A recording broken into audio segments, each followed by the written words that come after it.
হরে কৃষ্ণ বন্ধুরা, ওং নমো ভগবতে বাসুদেবায়। জয় শ্রীকৃষ্ণ, রাধে রাধে। বন্ধুরা, আজ 26শে সেপ্টেম্বর, 9ই ভাদ্র, সোমবার।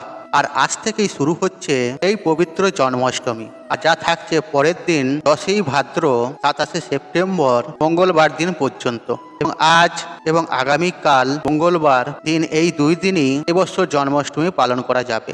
বন্ধুরা, যদি আপনি এই জন্মাষ্টমী পালন করতে চান আর এই জন্মাষ্টমীতে ভগবান শ্রীকৃষ্ণের পূজা দিতে চান, তাহলে এই বিষয়টি তাহলে নিশ্চয়ই জানেন যে জন্মাষ্টমীর সময় ভগবান শ্রীকৃষ্ণের এই জন্মাষ্টমীর এই ব্রত কথা এবং শ্রীকৃষ্ণের অষ্টোত্তর শতনাম শ্রবণ করতে হয়। আর যদি কোনো কারণে ভগবান শ্রীকৃষ্ণের এই জন্মাষ্টমী পালন করতে না পারেন বা তার পূজা করতে না পারেন, কেবলমাত্র জন্মাষ্টমীর দিন এই ভগবান শ্রীকৃষ্ণের এই জন্মাষ্টমীর ব্রত কথা এবং অষ্টোত্তর নাম শ্রবণ করে আর ওনার উদ্দেশ্যে যদি একটি প্রদীপ প্রচলিত করতে পারেন, তাহলেও এই জন্মাষ্টমীর ব্রতের পূর্ণ ফল অনেকাংশেই লাভ করা যায়। তাই বন্ধুরা, জন্মাষ্টমীর সময়কালে আর ভগবান শ্রীকৃষ্ণের এই জন্মাষ্টমীর ব্রত কথা এবং শ্রীকৃষ্ণের অষ্টোত্তর শতনামটি একবার হলেও শ্রবণ করুন। আর বলা হয়, এই জন্মাষ্টমীর সময়কালে আর যতবার আপনি এই ব্রত কথা এবং অষ্টোত্তর শতনাম শ্রবণ করবেন, আর ততই ভগবান শ্রীকৃষ্ণের করুণা লাভ করে পরম শান্তি অনুভব করবেন। বন্ধুরা, আশা করছি ভগবান শ্রীকৃষ্ণের এই জন্মাষ্টমীর ব্রত কথাটি আপনাদের শ্রবণ করে আপনাদের ভালো লাগবে। আর শুরু করছি ভগবান শ্রীকৃষ্ণের পবিত্র জন্মাষ্টমীর ব্রত কথা। হে কৃষ্ণ করুণা সিন্ধু দীনবন্ধু জগৎপাতে গোপেশ গোপিকাকান্ত রাধাকান্ত নমস্তুতে। জয় শ্রীকৃষ্ণ, রাধে রাধে। দিলীপ রাজকন বৈশিষ্ট্য মণিপতি আর শ্রীকৃষ্ণের জন্মকথা শুনিতে সম্প্রতে ভাদ্র মাসে কৃষ্ণ পক্ষে অষ্টমী তিথিতে কিবা হেতু জনার্দন জন্মিলে ধরাতে। আর বৈশিষ্ট্য কহেন রাজা, শুনো ভক্তি মনে নারায়ণ সতেজি কিসের কারণে। আর এই পৃথিবীতে জন্মে দৈব কি উদরে, সেই পূর্ণ কথা বলি তোমার গোচরে। পূর্বকালে কংসাসুর নামে নরপতি অহংকারে মত্ত হয়ে থাকি দিবারাতে। পৃথিবীর দুঃখ দশা দেখি সুলোপানে, ক্রোধতে অধীর হয়ে কহে এই বাণে। দেবগণ চল যাই ব্রহ্মার সকাশে, করিব উপায় আজে কংসের বিনাশে। অনন্তর মহেশ্বর দিবগণে লয়ে, গমন করিল সবে ব্রহ্মার আলয়ে। ব্রহ্মা তবে হংস সৃষ্টে করি আরোহণ, চিরোদ সাগরে যান লয়ে দেবগণ। সাগরের তীরে তপ করে সুরগণ, তবে তুষ্ট হইলে হেন দেব নারায়ণ। কিবা হেতু করেছ হেথায় হেতায় আগমন, ব্রহ্মা বলিলেন প্রভু করি নিবেদন। কি পরে বলিয়ান হয়ে কংসাসুর দেয় পৃথিবীরে, দেয় সদা যাতনা মহেশ্বর দিলবর ভাগিনার হাতে, নিধন হইবে কংস নহে অন্য হাতে। দৈব কি উদরে জন্ম করিয়া গ্রহণ, পৃথিবীর দুঃখ দশা করুণ মোচন নারায়ণ। বলিলেন দেব মহেশ্বর পার্বতীকে সাথে দেন একটি বৎসর, কার্য শেষে পুনরায় আসিবে চলিয়া। এত বলি উমা রমা সাথেতে লইয়া, মথুরা উদ্দেশ্যে যাত্রা করি নারায়ণ। দৈব কি উদরে জন্ম করিলা গ্রহণ, ভাদ্র মাসে কৃষ্ণ পক্ষে অষ্টমী তিথিতে, বুধবার রোহিণী নক্ষত্রে নিষাঢ়েতে। সর্বাধিক আলোকিত করিয়াছি হরি, ধরাধামে অবতীর্ণ শিশুরাত্রি। কেমনে রক্ষিব প্রভু কংস হাত হতে, ভাবিয়া উপায় মোরা নাহি পায় চিতে। অন্তর্যামী নারায়ণ অন্তরে বুঝিল, পরিধান ত্যাজি প্রভু দ্বিভুজ হইল। অনন্তর ভগবান হরির কৃপায়, বাসুদেব স্থূল হইতে মুক্তি পায়। মায়াময় শ্রী হরি আশ্চর্য মায়াতে, লক্ষ্মীগণ সচেতন হইল নিদ্রাতে। সে সময়ে ভগবান আবির্ভূত হন, যশোদা গর্ভেতে যোগমায়া বহে জন্ম লন। অতঃপর ভগবান কন বসুদেব, নন্দালয়ে তারে রাখি আসিতে হইবে। নন্দকন্যা যোগমায়া শ্রী ভগবতীকে আনায়ন করিয়া দেবে দৈবকীতে। সেই কালে বসুদেব গমন করিল, কারাগৃহে লোহদ্বার মুক্ত হইয়া গেল।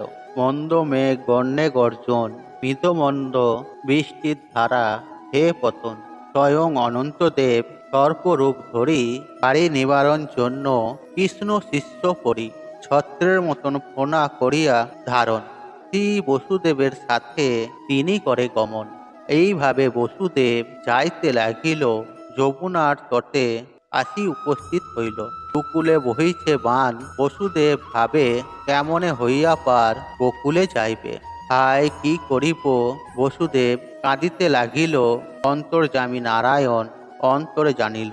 দেখিতে দেখিতে জল আসিল কমিয়া, শিবারূপে পার হয়ে যায় মহামায়া। শিবার পশ্চাৎ ধরি বসুদেব যান, মায়া করি বাড়ির মধ্যে করে ভগবান। বসুদেব কাঁদে পুনর শিরে হাত দিয়া, জলক্রীড়া করে কৃষ্ণ যমুনার লইয়া। যমুনার পুরে সাদ কৃষ্ণকে পাইয়া, কিছুক্ষণ পরে কৃষ্ণ উঠিল ভাসিয়া।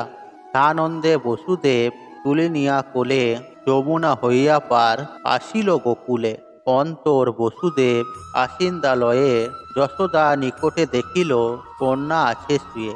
মহামায়া প্রভাবেতে গোপীগণী যত, কেহু কিছু নাহি জানে হবে নিদ্রাগত।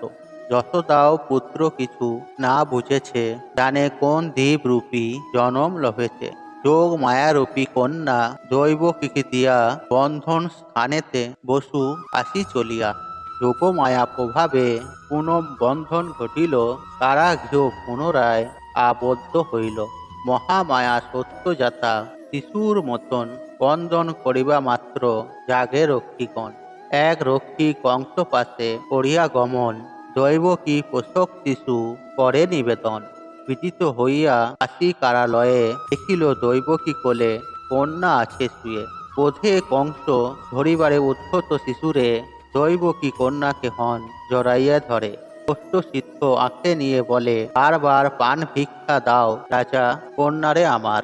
না শুনিয়া তার কথা, পাপরূপী কংস শিশুরে করিতে চায় চিরতরে ধ্বংস। ধরিয়া শিশুর পদ উদ্ধতে তুলিল, শিলা পিষ্ট লক্ষ্য করে নিক্ষেপ করিল। কিন্তু সেই শিশু কন্যা কংস হাত হাতে আরো ঊর্ধ্বে যায়, উঠে না পড়ে শিলাতে। কন্যা অষ্টপূজা হন মহাদেবী রূপে, বলেন বচন দুরাচার কংস ভূপে। দুষ্ট দুরাচার কংস শুনরে বচন, কিবা লাভ হবে বোধি আমার জীবন। তোর শত্রু যিনি, তিনি বালক রূপেতে, দিনে দিনে বর্ধিত হচ্ছে গোকুলেতে। অতএব নির্দোষী দৈবকী বসুদ, হিংসা করি উভয়েরে কিবা ফল হবে। তারপর অষ্টপূজা মাতা ভগবতী, গেলেন কৈলাস ধামে যথা পশুপতি। মহাম বাক্য কংস করিয়া শ্রবণ, পশু ও দেবকীরে করে বন্ধন মোচন। তৎপরে কি রূপে শত্রু করি বিনাশন, পরামর্শ করে লয়ে মন্ত্রীগণ। জন্মাষ্টমীর ব্রত কথা হলো সমাপন, জয় শ্রীকৃষ্ণ বলি ডাকো সর্বজন। কৃষ্ণ জন্মাষ্টমী ব্রত করে যে, সকল সদিচ্ছা তার হইবে পূরণ। রোগ শোক দূরে যায়, শান্তি পায় মনে, জন্মাষ্টমীর ব্রত কথা যেই জন শোনে। হে গোলক কৃষ্ণ প্রার্থনা চরণে, এ অধনিক কৃপা আপনার গুণে। জয় শ্রীকৃষ্ণ, জয় শ্রীকৃষ্ণ, জয় শ্রীকৃষ্ণ। বন্ধুরা, আশা করছি এই ব্রত কথাটি আপনার ভালো লেগেছে। আর এই ব্রত কথাটি যদি ভালো লেগে থাকে তাহলে একটি লাইক করবেন, শেয়ার করবেন এবং বন্ধু বান্ধব আত্মীয়জনদের সাথে শেয়ার অবশ্যই করবেন। আর আপনি মনের ভক্তি শ্রদ্ধা রেখে কমেন্টে জয় শ্রীকৃষ্ণ রাধে রাধে লিখে কমেন্ট অবশ্যই করবেন। হরে কৃষ্ণ কৃষ্ণ কৃষ্ণ রাধে রাধে রাধে।